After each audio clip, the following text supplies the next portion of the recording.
Hello everyone, welcome to another episode of Content Simplified. Today we look into a fact that is important for prelims 2024.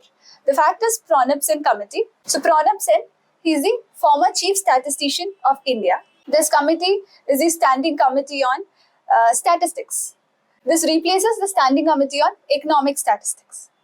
So this committee will review all the surveys conducted by NSO.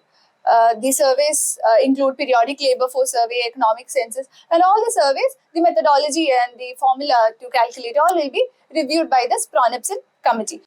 So why is there a need for review?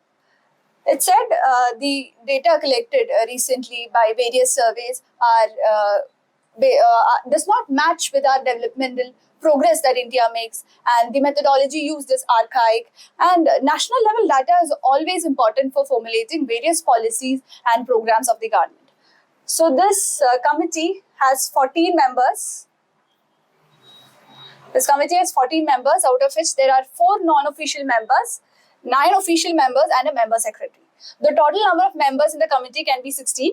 That is extendable based on the requirement from time to time. So that is PRONAB SEN committee. We'll see you again in another episode. Thank you.